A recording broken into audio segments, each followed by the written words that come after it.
Good evening. Welcome to the third session of the City of Bowie Workforce Development and Life Skills Training Program for spring 2021. We're going to wait just a minute to give everyone time to log on, and then we will begin the presentation. Thank you all for being on time, and we appreciate you being here.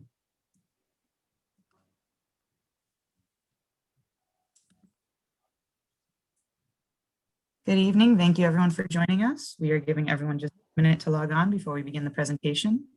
This is the third week of the City of Bowie Workforce Development and Life Skills Training Program for spring 2021. This evening, we will be covering life skills, managing distress, and decision-making and risk with Tia Younger and Karen Katrinik of Bowie Youth and Family Services. We'll then have a 5-minute break, and at 7 p.m. we will reconvene to cover computer science with Michael Green, a partner at Best Bet Media. I see people are still logging on, so we're going to wait just another 30 seconds, and then we will get started. As always, if you have any questions, please raise your hand. We will unmute you, or you can type something in the Q&A. Either method is fine. If you want to just type something in the chat, that's fine. If you want to raise your hand, that's also fine. All right, looks like everyone has logged on. So I am now going to turn it over to Tia and Karen to present on managing stress and decision-making and risk. Thanks, Tia. Thanks so much, Kay.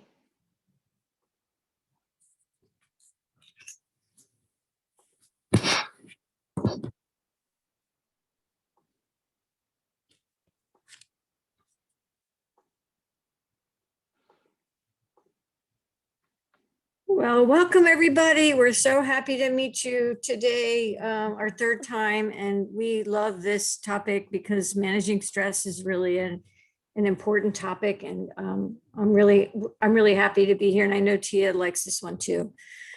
So we're just going to get started. We're going to be talking about all kinds of things that we hope are helpful for you guys. I guess we can go to the next one. Sorry, I'm sorry, Kay. I was pushing the wrong button. Oh, that's okay. So this is just a reminder that this training is really intended to be very participatory. So please use the Q&A box like a chat box. If you have a comment, when we ask a question, we want to hear from you. Type in the chat box, and we will keep an eye on that to keep you guys engaged. If you want to unmute, just raise your hand and Kay will unmute you so that you can contribute. Also, the student guide, we refer to the student guide all the time. So please, if you haven't picked it up, go to City Hall and get it. But we are going to refer to the pages and the page numbers and the activities as we move forward. And if you don't have your physical copy, you can use the link that you see here on the screen to download it. It's tiny.1/lifeskillssg. All right. And we're going to remind you about the aha moment, because there's so much information and you have so much in your student guide.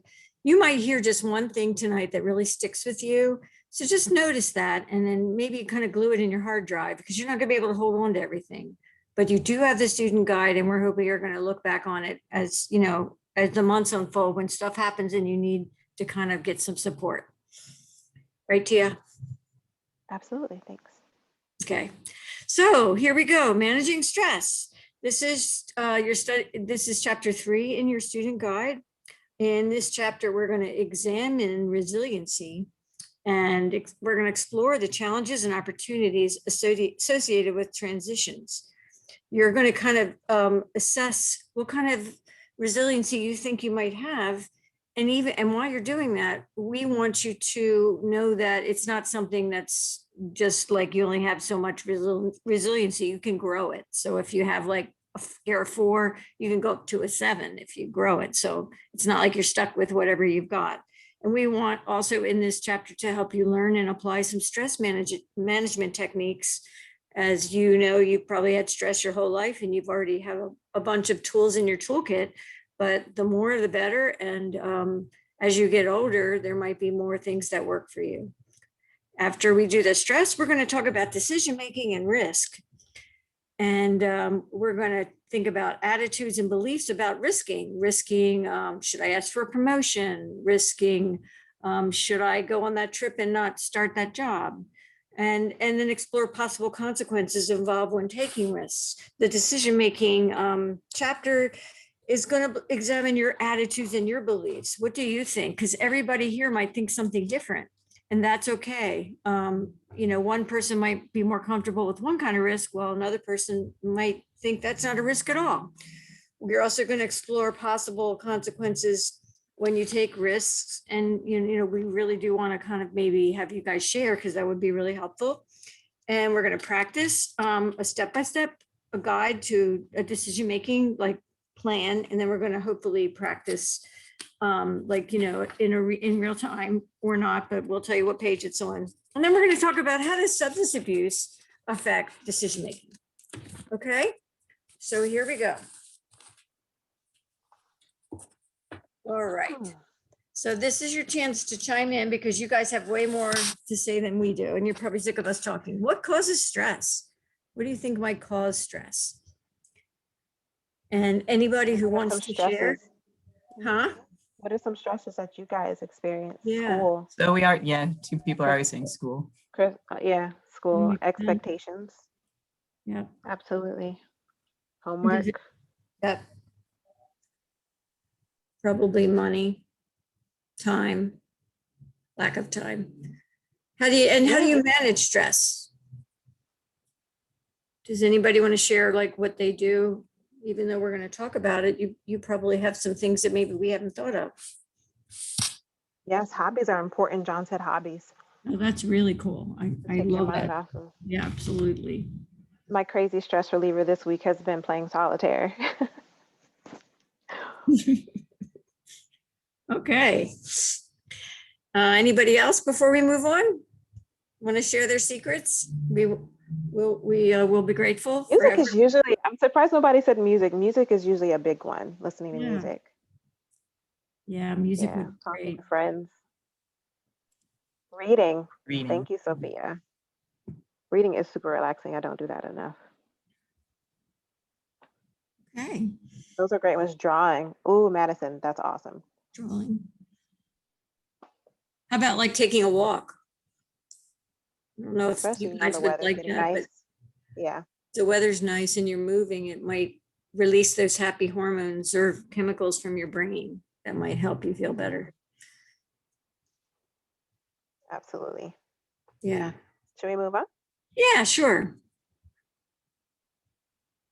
So resiliency is, there's a picture here on the slide of like a little daisy growing up between all these cracks. And you know how the little piece of grass comes up between the sidewalk squares and you're like, how'd that grass get in there? That's a resilient piece of grass. So it allows us to handle challenges that come up, that come with transitions, and it gives us the ability to learn through them. And we all have this, but we probably don't ever think about it. But we're inviting you to kind of like think about your own life and how you've been resilient and maybe how you want to grow your resiliency. And I like to think about this. Oh, sorry. no, go ahead, go. Thank you. No, it's resilience always makes me think of like when you fall down, you getting back up, being able to get back up. Yeah. And try harder the next time, kind of. Yeah. Well, what do you think of as being resilient? I think of like somebody who might people might tell them no, but they keep trying. That would be somebody who's resilient, where somebody else might give up. I would say like every student who's on this call right now is resilient, because you're in the middle of a pandemic and you're doing something extracurricular outside of school to better yourself. That means that even in such a challenging environment, you're working to improve yourself and to prepare for your future. That makes all of you very resilient. So you guys, I'm inspired by you. Yeah. Yeah, hopefully you guys own that. Take a deep breath and breathe that in, because you should be proud of yourselves, and that helps, it get even bigger. So when you're a resilient person, you can find a way to benefit from the opportunity without acting in ways that are harmful. So that's the difference between people who are going to not try and fall over and say, that's it, I'm done, or people who are going to keep climbing up the mountain. And also being aware of your own personal strengths is an important part of cultivating your resilience during transitions, because we're all different. And I might have a resiliency component that's different than Tia's, and she might have one that I don't have, just because we're different people. But we both have to be aware of what our strengths are so that we can use them to our optimum, capacity. Is there anything you want to add on resilience, Tia? Not yet. I Okay. think a lot of all the stuff is gonna it ties in. So Yeah. I have a lot of thoughts, but I'm gonna save it for later. Okay. Okay. So this is on page, let's see, 14, and it's activity A, and it's a resilience inventory. And there's a bunch of what's it called, like ways of thinking, and they tell you to put a 1, 2, or 3 by it. And if you put a 1 down, that means you do it rarely. If you do a 2, it's sometimes. And if you do a 3, you do it almost always. So it's kind of useful for you to know. And you could make a little scribble on the side of your page if you have any paper around. And I could read them out loud to you if you don't have the book. And you could quick do a 1, 2, or 3 just for fun. So I'm going to go down this list, and you're either going to do a 3, which means you always do it, a 2, which means you do it sometimes, and a 1, which means you do it rarely. So here we go. There's only like 10. So this is a list of examples of things that resilient thoughts and behaviors to kind of help you gauge, Oh, like where are you in terms of how I'm you're on, resilient. I can handle stressful times, which can, on page 14. It's a list of things, and you put a 1, 2, or 3 next to them. We don't have to actually do it. You're right. They can do it themselves.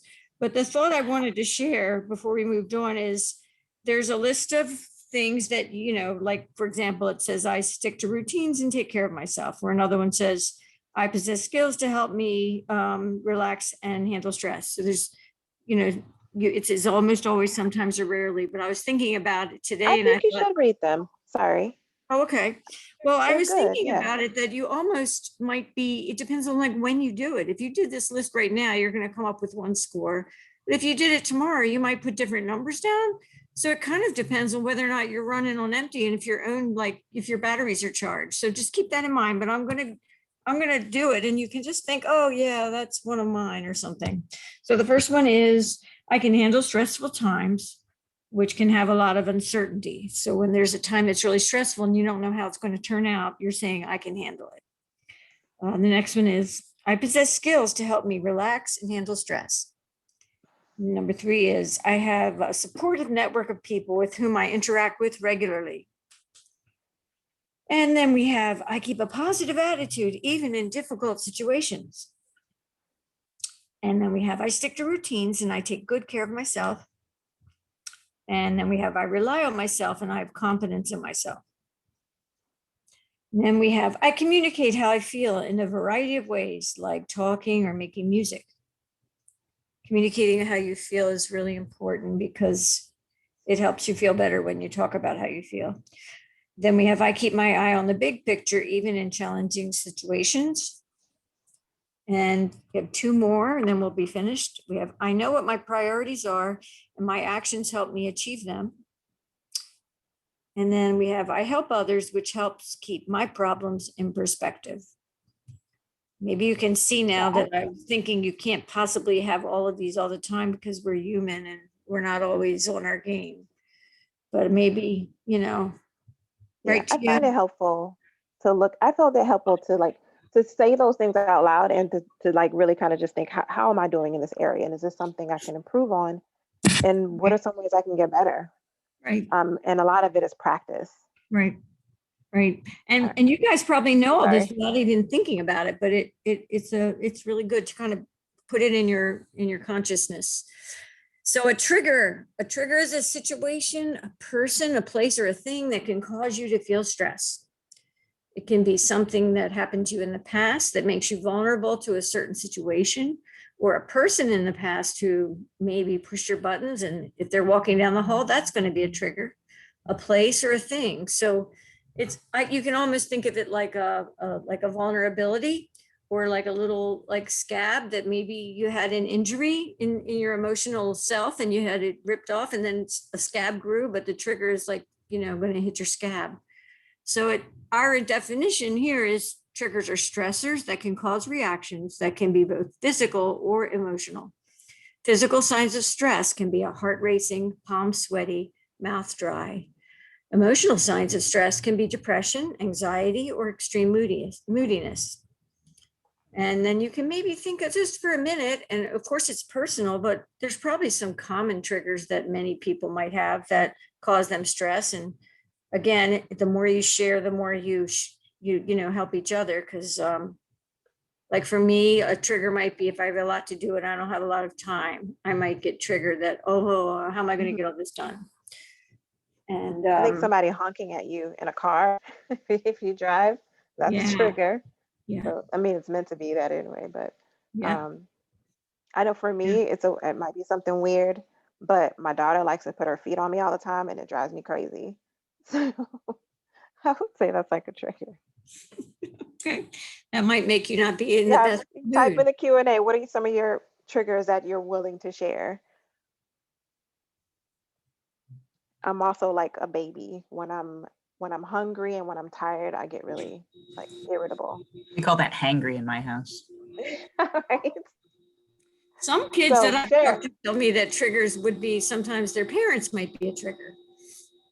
Yeah. And I Depending mean, on, yeah, parents, and it also overlaps too. Like we ask what are some of the things that stress you out?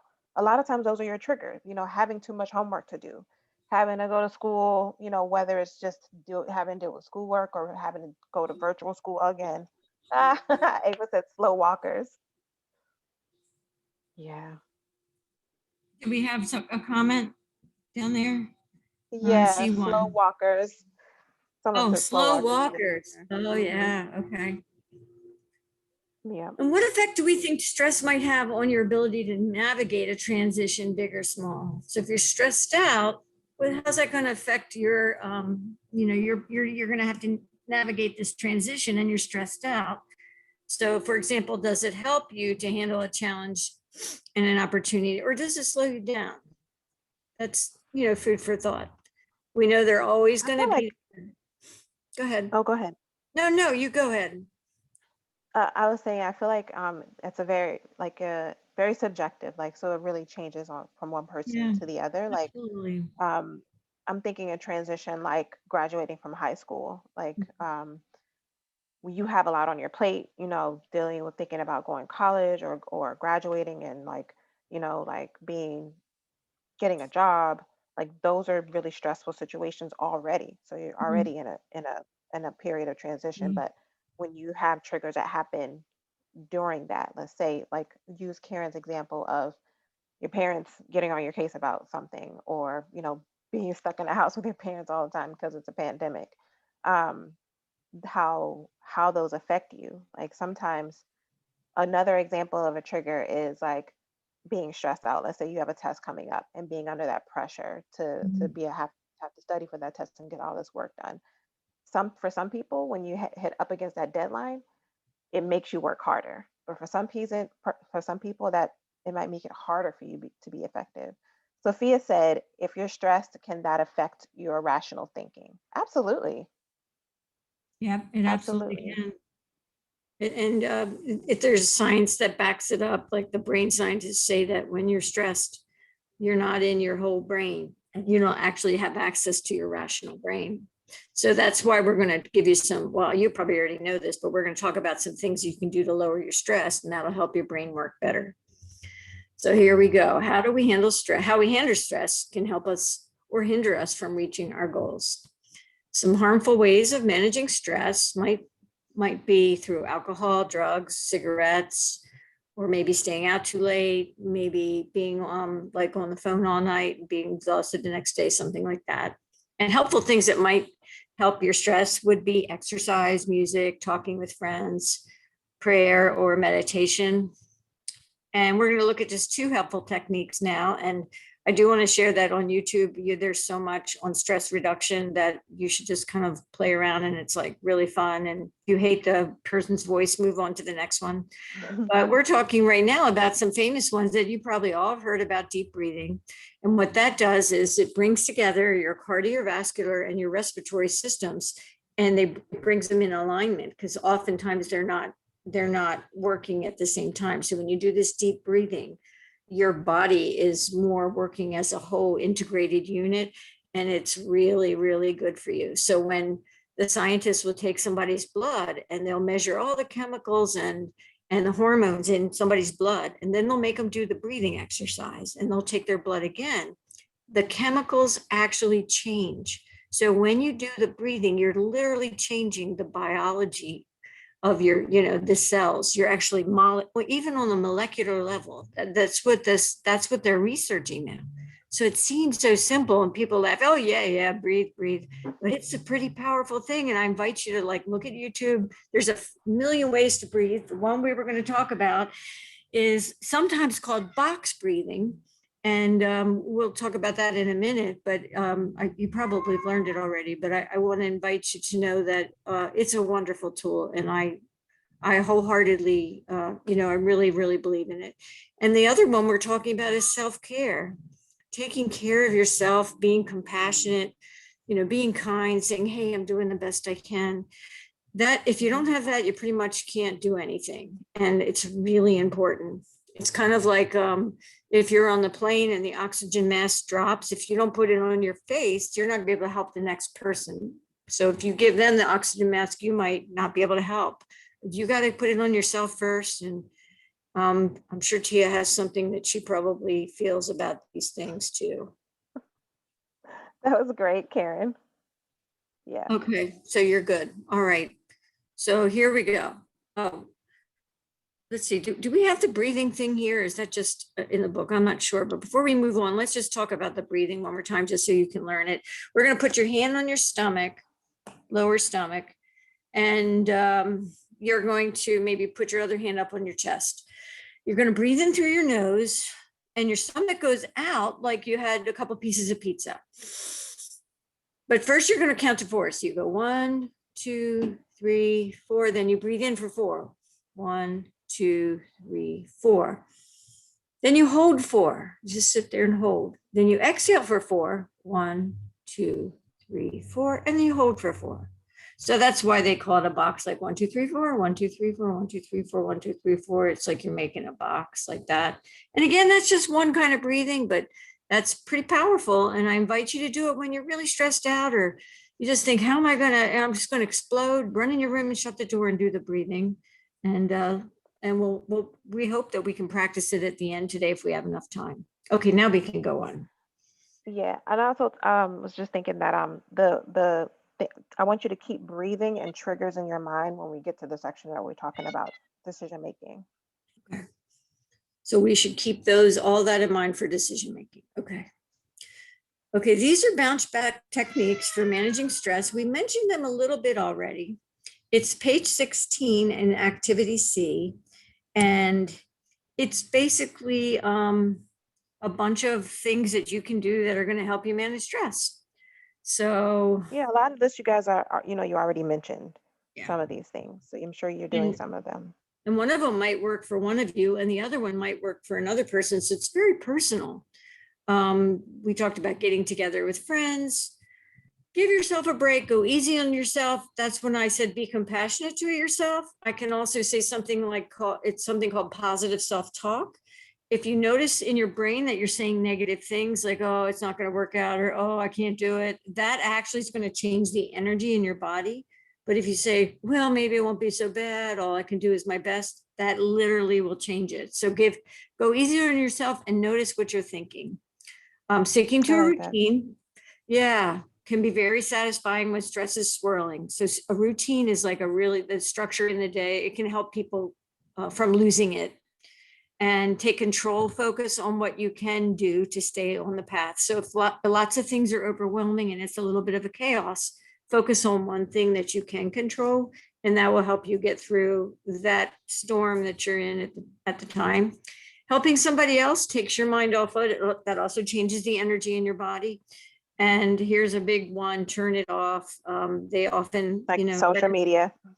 Yeah, if you look at Instagram all day long and look at everybody else has a really great life except for me, or whatever it is, Snapchat, it can sometimes get to you after a while. So you kind of want to be mindful of how much you're doing it. And I think that we probably all done more than we usually do with the pandemic. I know I played 2 dots way more than I would like to admit on my phone. So there you go. I think it's also, also equally important to just be mindful of the content that you consume. If you sometimes it could actually be, you could turn it into a plus if you intentionally consume positive media, like when you're feeling down, like there's a lot of positive information and just content that people put out if you are actually looking for it, instead of, it's easy, I think, a lot of times, especially if you are involved with other people who tend to have a negative outlook on things or like to, be in the middle of some kind of conflict. It's easy to get drawn into that. So be mindful of that. This has honestly been one of my pandemic strategies, is watching nice, soft, kind stories instead of Yeah. crime drama stories. I made a choice Yeah. to not watch that kind of stuff, and it helped me get through. It's important. Absolutely. The truth is, even when it's not a pandemic, our brains are wired to go towards the negative. That's a wiring thing in our hard drive. So we all are ready to go negative. So in order to not go negative, you at least have to stay in the middle. So you kind of have to at least get to the middle between negative and positive. So it's a real, if you're not mindful, you could just be over there, and you probably have talked to people like that in your life where every word out of their mouth is so negative, and they're all wrapped up in all the comments people make on Instagram about all the issues that are floating around. It's like, who cares? You're never going to meet those people. And here you are spending all this psychic energy on it, and you're not even living your own life. So I always say, who's in your life right now? Nobody's driving the car because you're worrying about that person on Instagram you're never going to see. But you could do it a little bit, but too much can take away from your life. It could, you could look back 5 years. Oh my God, where have I done? I've been doing Instagram now. I'm just kidding. It's not, I'm sure nobody's that bad. Okay, so that's our bounce back stuff. And we hope that you're going to do those. And if anybody anybody have anything that they want to share on that? Because I think this list could go up to 100 things, because I personally love the animal videos on YouTube when the little, the dog is liking the kitten and all that. That's really helpful if you ever watch those. There's also there's 10 specific techniques that they list on page 16. So just a reminder to go back and look at your student guide. Yeah. Okay. So now that you know how to manage your stress and build up your resiliency, you're going to have to be making decisions, which you've been doing your whole life anyway, but they're going to be bigger coming up because, as you become a young adult, there's lots of things you get to choose.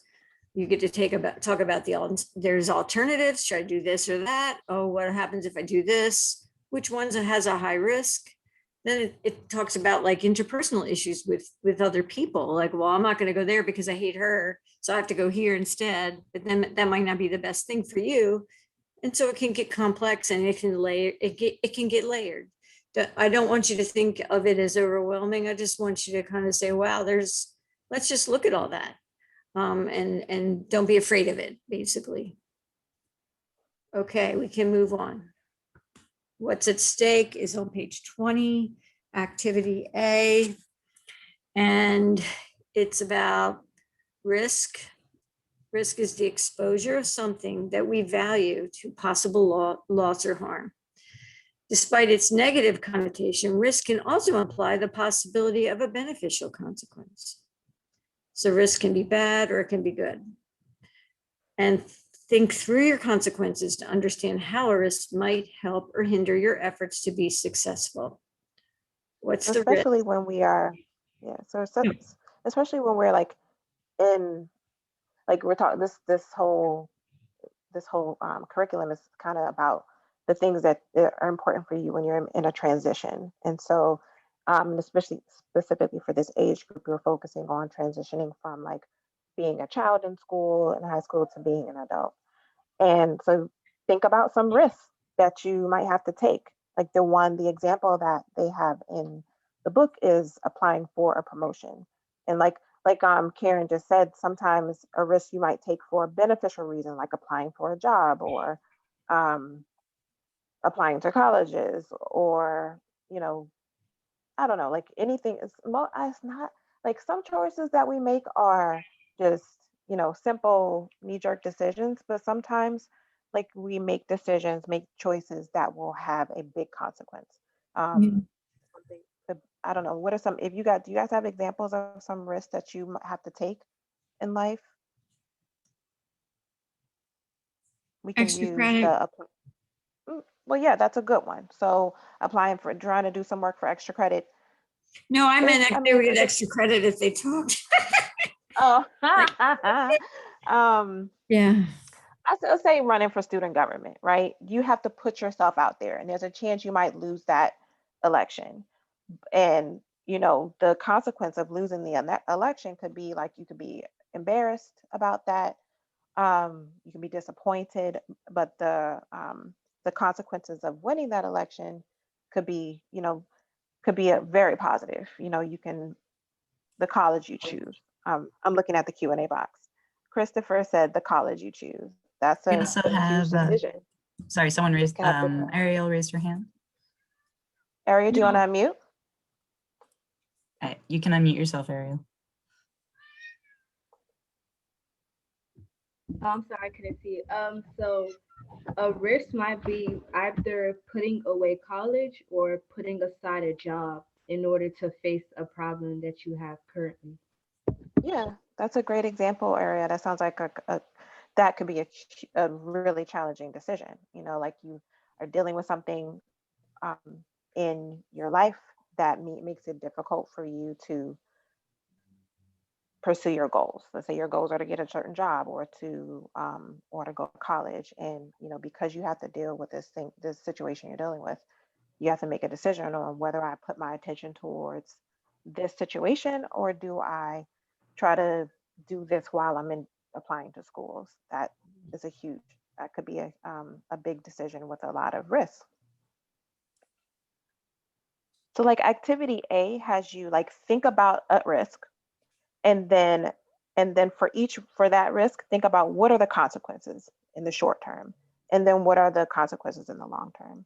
So for example, I think one of the examples in the book is like applying for a promotion. yes, And the risk exactly. is you might like get in trouble and like not get it, and then you're going to feel really awful. Or the good thing is, oh, you might get it and you make more money. So you're risking, and then at the very end, it's going to affect your career and your journey, your career in that company. So there's risks like that. There's risks like what college you go to. There's risk about what friends you're going to hang out with. There's risks about how you're going to spend your time in terms of if you have 3 different homework assignments that are all important, which one's most important, so you don't get in trouble or something or get behind. It's never ending. Yeah, so I think Yeah, go ahead. I'm thinking they organically do it anyway. Yeah. Mm-hmm. Yeah, you do. This is like one of those things you kind of do instinctively is kind of weigh different decisions. But I think the point here is to remind yourself when you're making a decision just to think through the consequences. Yeah. Really what's at stake. That. Yeah. Yeah. And decision making is a method of choosing among options and acting based on what we value, which is going to be different for each person. There's a step-by-step decision-making model that can help you to evaluate the consequences so that you can make decisions that align with your values. And So I this love curriculum. Oh, sorry. Go ahead. No. I was going to say that that this curriculum really promotes this specific step-by-step decision-making method that you'll see on page 21. It's called props, and that's really what the point of this module is getting you to think about using this decision-making method. But like Karen said, like everybody's different, so this is a suggestion, a one way. You might have your own, and that's perfectly fine. The point is to kind of give yourself a chance to make conscious decisions. Well, the one thing that's different about this one, or unique, is the idea that you don't do it quickly. So the idea is you pause, you take time to think, you reflect. So you might actually have a plan, but then you sleep on it. You might have another idea. Options. You might have, if you take a little time, you might realize you have more options than you think you do. And then you think about what's the most important thing. And then you pick a selection. So I love the idea of not doing it like on the spot. I know people that like take a decision really, really quickly. And then like 2 days later, like, why didn't I take my time? So this is really, it's like an insurance policy. If you take your time and go slow, you're going to have a better decision. So I really like that. Yep. So Oh, here the first comes step is pause. pause, which is breathe deeply. Tell yourself you can figure this out. It might be some big decision you think there's no answer to. And a positive attitude aids in decision making. That's the positive self-talk we mentioned earlier, which actually changes the energy and chemicals in your body when you have positive self-talk. So if you think it's overwhelming and there's no way you're going to figure it out, then you're really going to kind of have a problem. So you have to kind of watch, since we're all wired to go there, to watch it and on purpose do the breathing. When you do the breathing, you can breathe in like positive energy and breathe out your worries while you're doing the breathing. And the more you do that, you know, any trick you can find. Some people like that, some people don't, but like that's The why box breathing. yeah, or just the idea of breathing in, like some people like breathing in white light and breathing out gray smoke, or some people breathe in the idea of positive energy and breathing out stress. So if you don't like that, you don't have to do it, but some people like that. So you might fool around with it. And again, that's on YouTube, probably like 500 million ways to do it. So like just play with it until you find one that really works for you. I also like the idea that of just using the breathing to kind of train yourself to take a break, to pause. Mhm. Like give yourself the space to make a decision. Yeah. A lot of the decisions we make are instinctual, you know, and we don't really think through the consequences. And it's hard to get yourself out of the habit of making instinctual decisions and then not recognizing the consequences until after you're dealing with them. And I think getting in the habit of taking a pause and breathing when you're facing a decision, it kind of helps you open up that space. And I keep forgetting there's a saying that there is a space between stimulus and response, and in Mhm. that space is your power to choose. And Mhm. I feel like this is a good example of that. Just pause to breathe, take a breath, give yourself the chance to make a conscious decision. Yeah, it's like personal power where you can say which way it's going to go. Let's all take a breath now as we move on to the next one. Okay, R, my favorite Winnie the Pooh. Reflect. Think about the situation. What is the decision that needs to be made? Sometimes it looks like one thing, but really it's another thing. And if you talk about it or you sleep on it, you might start to see it through different angles. So it's, you know, the more time, the better, not too much, but anything to add on that, Tia? Oh, Reflect. sorry. Oh, that's Nope, okay. Okay. that's good. Then we have O is options. Consider your options. It may seem that you have no choices, but in fact you do. Think about the Oh likely yeah. benefits and risks of each option and the possible results. So you're like, well, I could do it this way, or I could do it that way. I could do this, I could do that. And then if I do this, what will happen? They call that like a flow chart. You might like, if I do this, and then all the things that'll happen if I do that. So you kind of have to like take your time and give yourself time, especially like a big decision like picking a college, Yeah, right? something like that is probably best to write it down, help you to get all your Absolutely. thoughts on one place. Yeah. Prioritize means rank your options based on your values, what's important to you. That is, figure out what's important to you, determine what's at stake, both in the long and the short term. I'd like to throw in here that I don't think there is one perfect answer for anything. And I hate the idea of people putting pressure on themselves to come up with like some perfect answer. And I think if you just trust yourself, do the breathing, and like really like stay centered and grounded in who you are, the answer will come forward. And I think you all have like an innate wisdom that you have to kind of dig down and find, but there's no one perfect answer. If you pick one thing and you might have picked the other, it doesn't mean your life's over. I just invite you to know that as a person who's old wants to share with Uh, you, because it really, you have, it just, you know, anyway. Then we have S, select. Choose the most effective option for you that also reduces or prevents your exposure to harmful consequences. So that is a cool thing. We're not charging you extra for props. It's like, extra stuff that it's really cool. Remember it. We think it's important. So on page 21, 22, it gives you kind of like a matrix Yeah. to like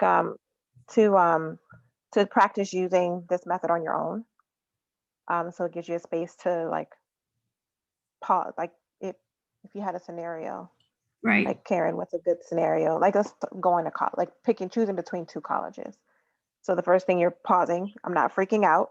I'm going to take a deep breath and I'm going to reflect, like what is at stake here? You know, like, and that may be a good place to remember what are your values? You know, what are the things that are important to you that are going to help you make that decision? Like I have in one corner, you know, the expectations of your parents. In the other corner, you have, you know, the key things that you really want or that you really like in a college experience. And then you write down your options, you know, option A, option B, or option one, option two, like they have here. What are the positive consequences of each one? And what are the negative consequences of each one? So I think it's helpful to write it down. I agree. A step-by-step decision-making method is useful when considering the potential for something and harmful consequences associated with taking a risk. I can't read that word. Props can be helpful for both simple and complex decisions. Using props enables us to think about our options and prioritize them based on our values. The more we practice and master the skill of decision-making, the more equipped we'll be to make a decision that's right for us.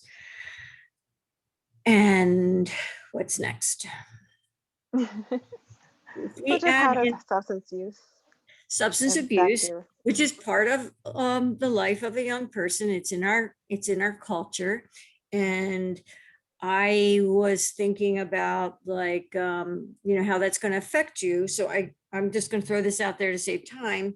Let's pretend you have a job, you're young, your boss, you know, loves you, you're working hard. There's some big event coming up and you know, you've really been planning a lot. So it's like tomorrow and you know, you're going to have to really be good.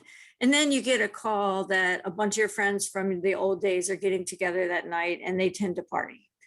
That would be a good way. That would be a good problem to do your little decision-making steps with the pause, and, you know, the whole thing. Pause, reflect, what's important here? What are my options? Well, I could go for a little while and only have one drink or, you know, not. But if you did do the one drink, you might be able to still do your work tomorrow. Prioritize, you really want that job, and then select. Again, I'm just throwing that out there.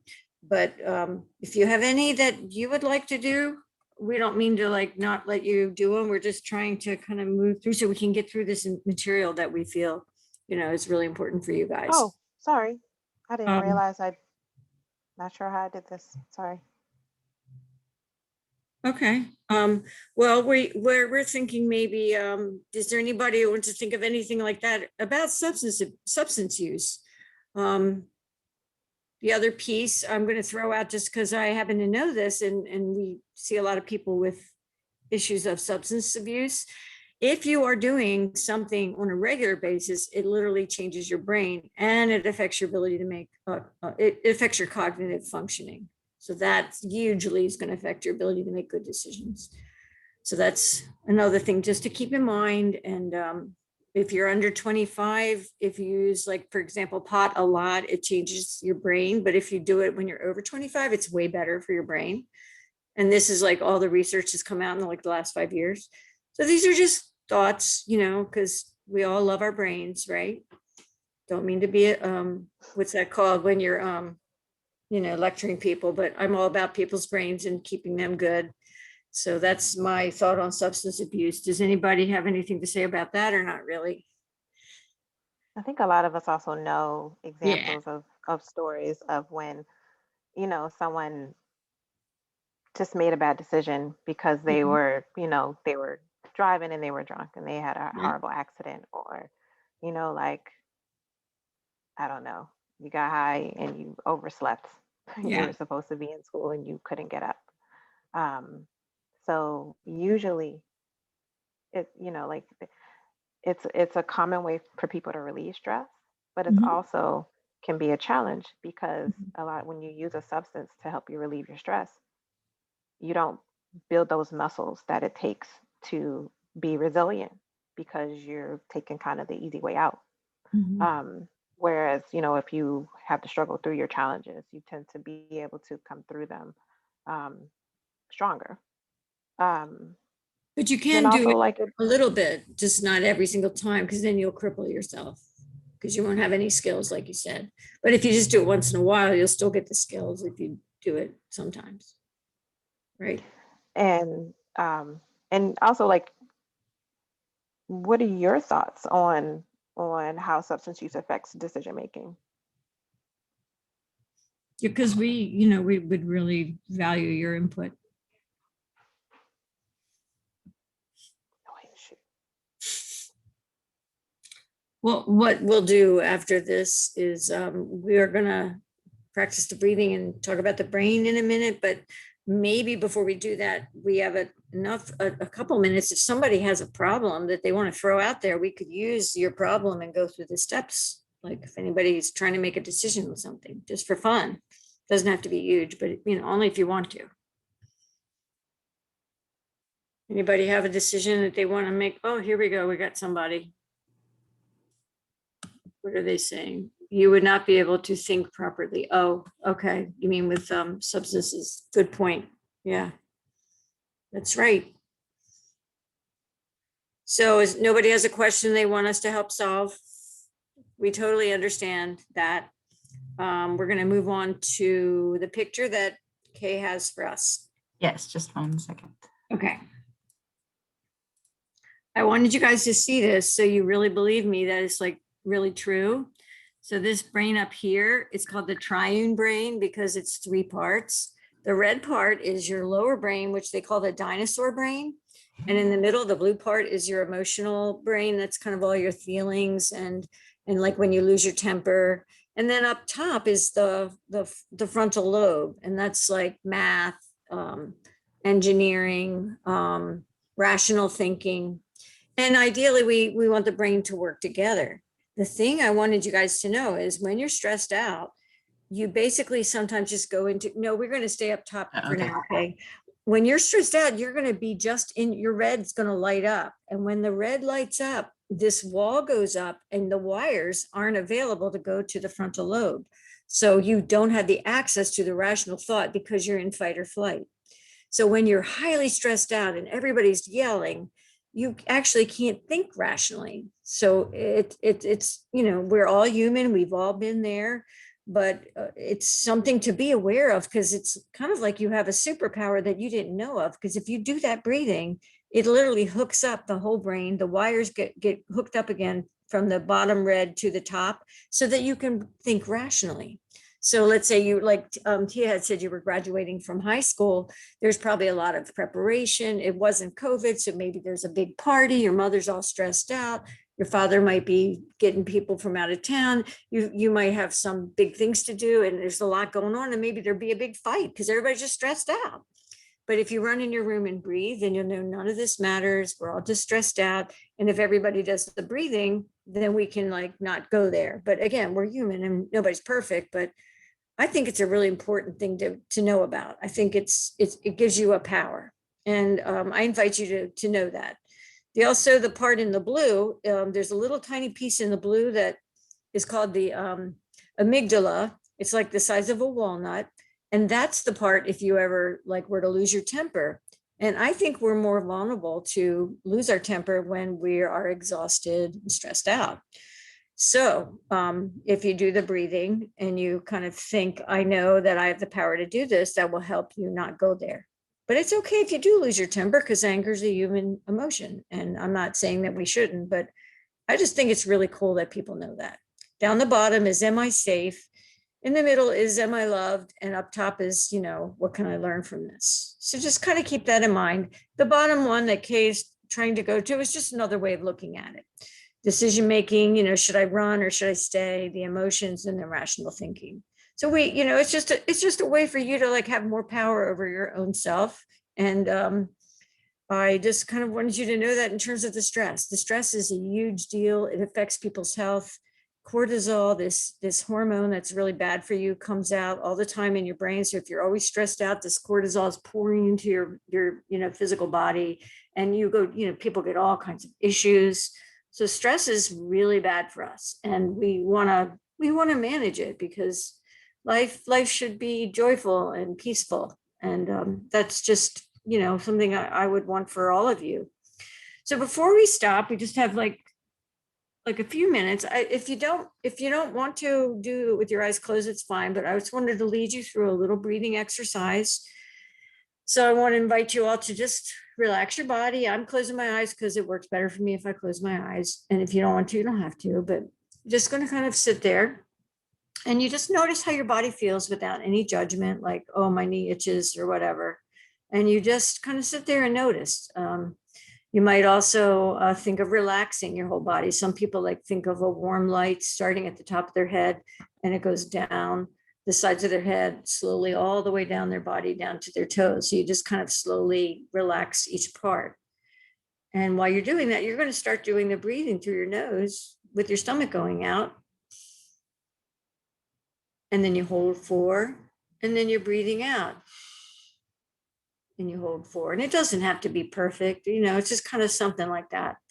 If you have a thought like, oh, this is stupid, or my knee itches, you just let it go through your head like a little cloud passes through, and you go back to the breathing. So you're breathing in for 4 counts. You're holding for 4 counts, and you're exhaling for 4 counts, and you're waiting for 4 counts. And we're just going to keep doing it maybe 2 more times. You can breathe in positive energy, and you can breathe out what you don't need anymore, what you want to get rid of. And you could breathe in. Some people think of white light because white light feels good, or they can breathe in just positive energy or love. It sounds corny, but it works.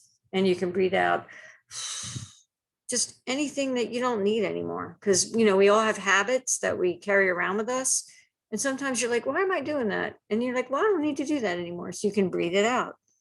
So that is a huge, I'd love to do this with you for a half an hour, but we can't, because I don't have half an hour. But there's some really fun YouTube videos to do with that kind of thing. You could just type in guided meditation for relaxation, and lots of different choices will come up. If there's a person who's like got an icky voice, just go on to the next one until you find a person whose voice you like. And when you do that, you're giving yourself a break. It's kind of like you're giving your emotions a massage, and you're going to change the energy in your body. So even if you can't like do a big YouTube one, you could like run in your room and do it for 3 minutes. Some people add to that while they're doing the breathing. They call it a safe place exercise, where you picture, somewhere where you'd be safe. Like most people pick a beach or a mountain, and you picture yourself there. You put in lots of detail, and you're still doing that breathing. And that's also a thing that psychologists use for biofeedback, which is a way of people lowering their blood pressure without using medication. So that's actually a proven thing, that some people like go in once a week to a psychologist, and he puts the little things all over their head, and he hooks it to the computer, and and he's like, imagine you're on a beach and the waves are coming, and the salt water, like that. But you could do that, and you're like in bed when you're falling asleep. So these are all just fun things to play with, and I hope you like them. And I get excited about them because I love all of these. I love all these things. So we thank you today for doing this with us. Stress reduction and decision making, and just whatever stayed with you or whatever jumped out at you, remember it. And remember, you have your student guide for anything you didn't like glue in your head. But I wish you guys all well, and we'll see you next week. And we hope you have a good second hour after your break. Okay. All right. Thank you, Karen. Thank you, Tia. Okay. Thank you, everyone, for You're welcome. participating in the first session. Thank you. So we are now going to have our 5-minute break. We will reconvene starting at 7 o'clock sharp. I will give you a 1-minute warning, and then we will start with computer science. So if you have any questions for Tia, or feel free to type them in the chat, or you can email them. In the meantime, we'll have a 5-minute break. Get up, stretch, get some water, and we will reconvene at 7.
1 minute warning, everybody. We will begin in 1 minute.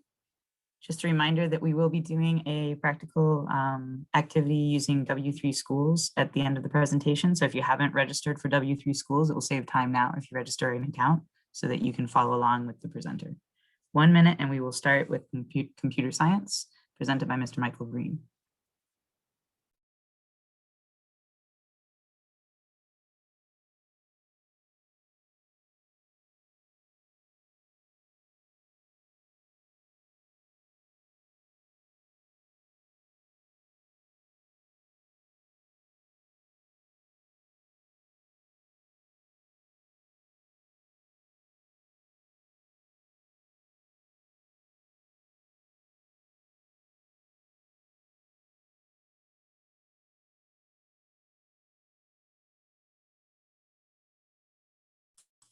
All right, it is now 7 p.m.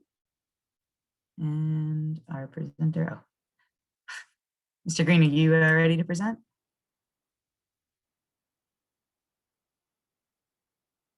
You are muted.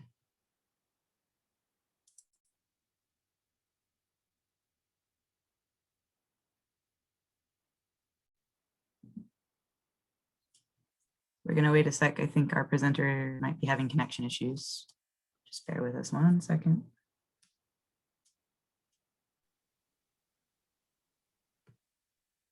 Mr. Green, can you hear me?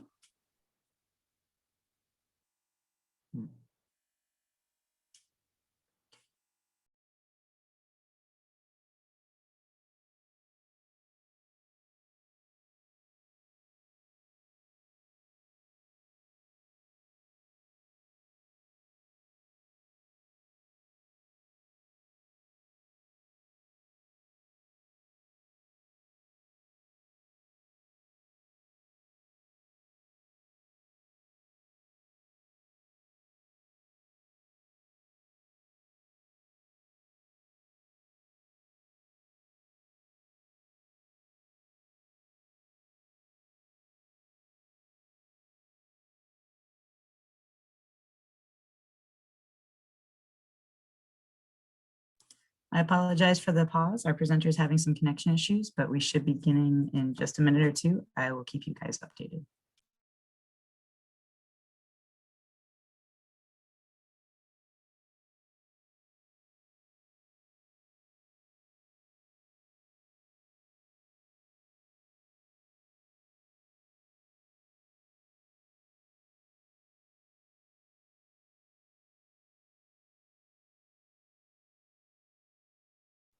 All right, our presenter is resetting his router, and hopefully he will be joining us in another minute or two. I again apologize for the wait. Thank you guys for being patient.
All right, everyone. Unfortunately, it looks like our presenter's internet is still down. If you guys want to wait another 5 minutes, we'll see if he's able to get it back up. I apologize again for the delay. And if I get any more updates, I will let you know. If his internet doesn't come back, then we will conclude for the evening.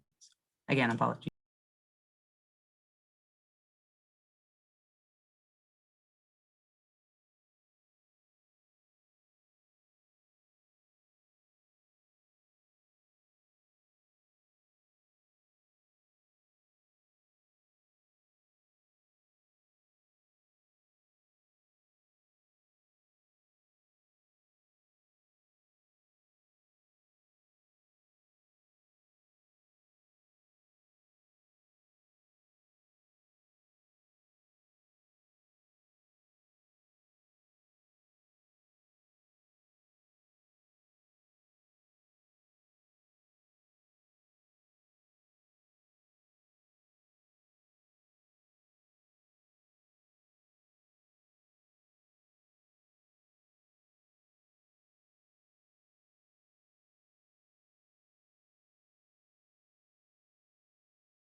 Mr. Green, are you able to hear me now?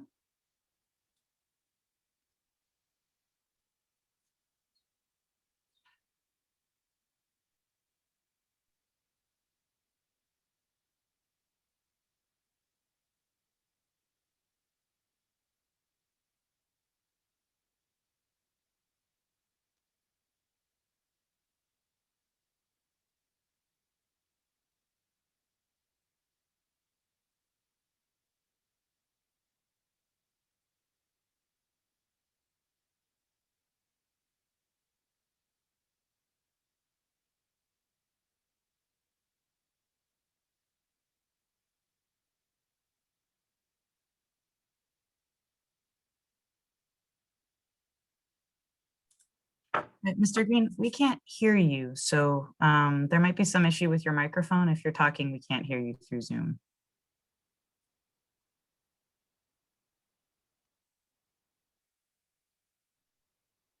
Mr. Green, can you hear me?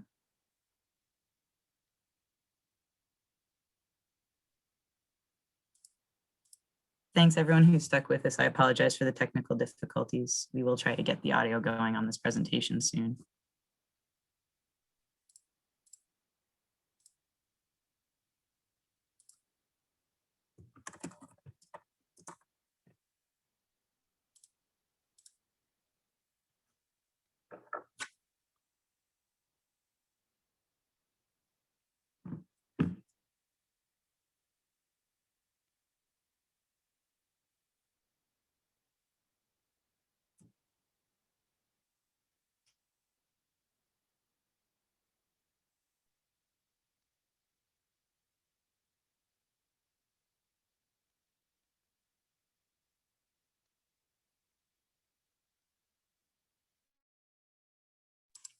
Again, Mr. Green, if you're talking, we can't hear you through the presentation. All right, it looks like we're not going to be able to resolve these technical issues right now, so I am going to end the meeting. I apologize, everyone, that we aren't able to do the computer science presentation this evening. We're obviously having technical difficulties. Hopefully we will resolve them soon. We'll try to provide you guys with a recording of this presentation so you can view it on your own time.